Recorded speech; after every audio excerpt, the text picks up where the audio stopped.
by the way, I want to talk about Willson Contreras a little bit, the remaining time we have, and I want you to go to theplayerstribune.com. He put a piece together talking about making the move from the Cubs to the St. Louis and how much he is loving this opportunity and how much the city and the fan base and the tradition and the Cardinals franchise, how much it means to him.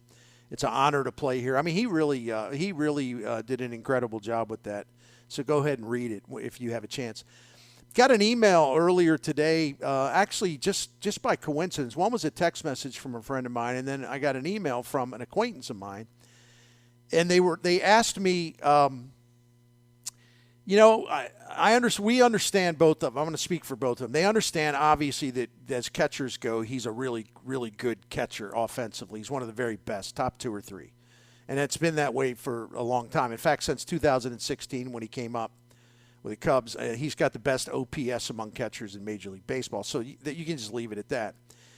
But what both of my friends or acquaintances said, though, they said, but, Bernie, everyone keeps talking about how he's he'll be a great number 5 hitter, and I'm not seeing it. He'll be a really good hitter by catcher standards, but why are we assuming that he'd be the guy that should bat 5th and will bat 5th? And I do have the answer to that.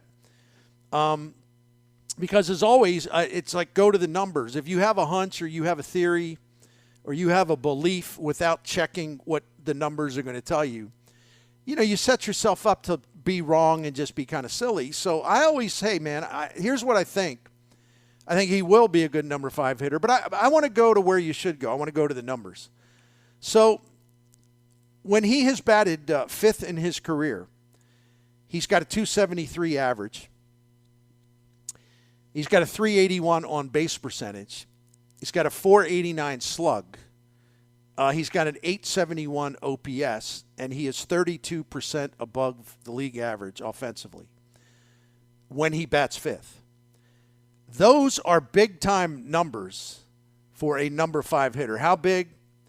To sum it up in a shortcut way, I looked at all number 5 hitters, like in other words, just major leaguers. MLB put in batting 5th, MLB. So the entire major league totals, right, between 2016 and 2022, all number 5 hitters in the majors. Here's collectively what they did. They hit 252. Contreras, on the other hand, hit 19 points higher. The other number 5 hitters had a 321 on base. Contreras has an on-base percentage as a number 5 hitter that's 19 points higher. Actually, I had that wrong. 60 points higher.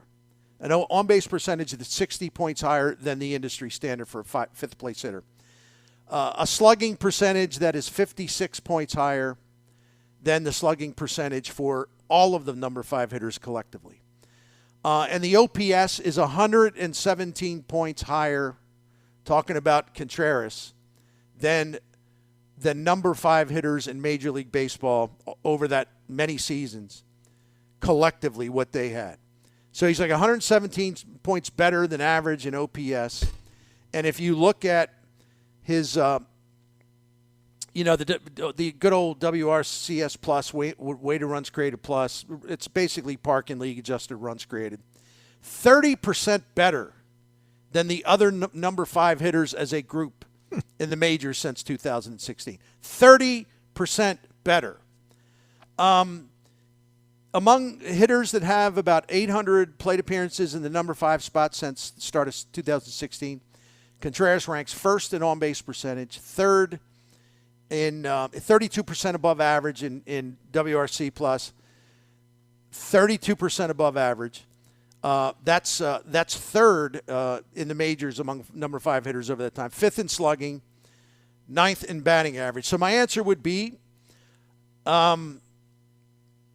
I'm pretty sure he can bat 5th in Ali Marmol's lineup, given that he's 30% above the industry average since 2016.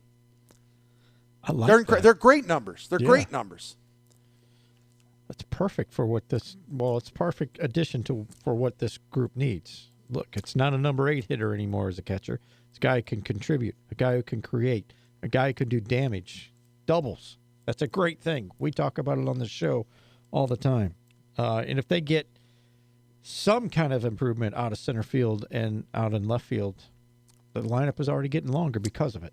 And it's just imagine if Mr. Universe, bounces back, and I think he will to some extent. It's a matter of staying on the field.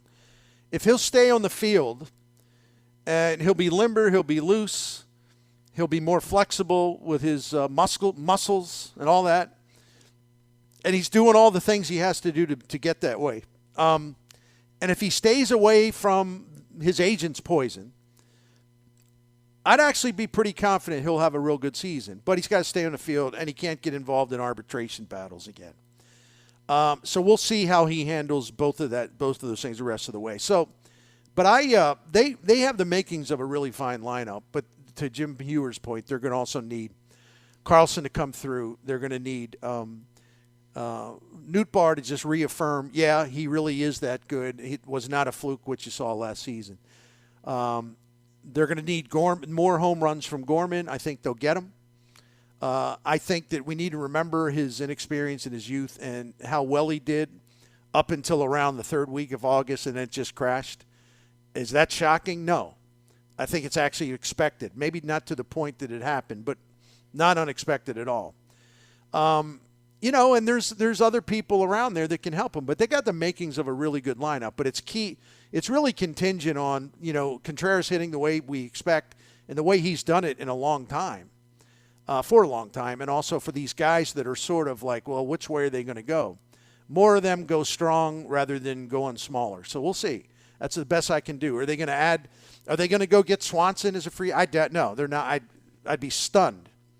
Because even though he wouldn't get as much as Correa, when you look at what these other guys have signed for, the idea of saying, oh, well, he'll be a bargain. No, he's not going to be a bargain. The shortstop market is insane. I'd actually think if Paul DeJong was a free agent, somebody would give him 6 years, $75 million or something. That's how insane it is. So anyway. Hey, Hayward got an invite for the Dodgers today. Oh, my goodness. Right? Oh, my goodness. Hey, I said earlier in the show, and I want to do this. I went back, did a lot of reading. I wanted to see what Chicago Cubs pitchers, prominent pitchers, had to say about Willson Contreras. Here's Kyle Hendricks. He said this last summer when it looked like Contreras was going to be traded. Obviously, he wasn't, but at the time, he really believed, most people, did he be traded. Quote, what he's done for myself, this Kyle Hendricks, what he has done for myself, I can't even put words to it. How well we know each other now, how much he's helped me. It's like an unspoken language. We can just look at each other now and communicate and connect. It's just something so special that I've never had with any other catcher in my career. He's definitely one of my favorite teammates ever. At that point in the interview, Hendricks got emotional and had to pause. And then he said, it's just a personal human kind of thing. We can communicate, as I was saying, that unspoken language. We have that connection. We don't even need to talk. We know each other so well. I care about him so much.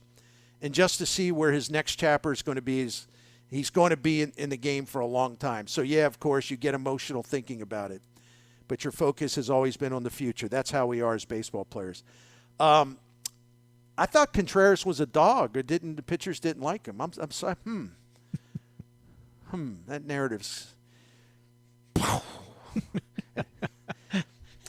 John Lester, cranky John Lester, when he was winding down as a Cub late in the 2020 season, he was asked about what it was like to work with Contreras. He was kind of reviewing his career, and just to recap briefly, David Ross had been Lester's personal catcher in 2015 and 16. He retired after they won the World Series. A World Series, by the way, where Contreras started 5 of the 7 games against Cleveland. Contreras took over as Lester's personal catcher in 2017. And that's because Lester wanted it. He didn't want anybody else. It was like, I want Contreras there as long as he's healthy and he can catch. And that's the way it worked 17, 18, 19, 20. And then that's when the Cubs parted with Lester and he went to Washington, then St. Louis. So Lester told a reporter in Chicago he has meant a lot. And this is in 2020. we've grown together. I've turned into a newer version of me because of him, or I guess an older, newer version of me. We've had to adapt. We've had to learn on the fly. He's meant a lot to me at this point in my career. Just the feedback and the confidence and the kick in the butt that he does sometimes. He's just done a really, really good job, not just with me, but our whole staff. But Lester, he doesn't know what he's doing with a pitching staff. Narrative. Lester said, Willie's really grown up a lot.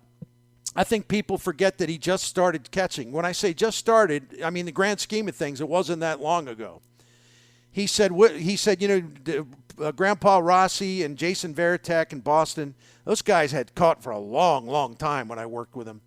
But Willie was an infielder up until not that long ago. I couldn't give you the exact year, but he converted to a position he's never, ever played. And then he skyrockets to the big leagues in a hurry. And now he's catching games in the World Series, and you expect him to catch games in a postseason chase, a pennant race, a division chase. You expect him to learn in those situations. That's hard to do, but he did. And he talked about how in 2020, Contreras embraced all the pitch framing stuff, the pop time stuff, and he got better because of it.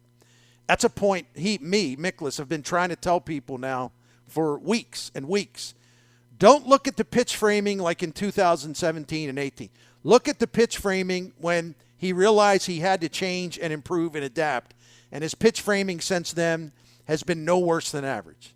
And he was really bad before. So he said, I think the pandemic quarantine did him some good because he really focused on, this is John Lester, really focused on that catching side. And the one thing I've seen over the last, I guess it's a year and a half, he separates his at-bats from coming behind the dish.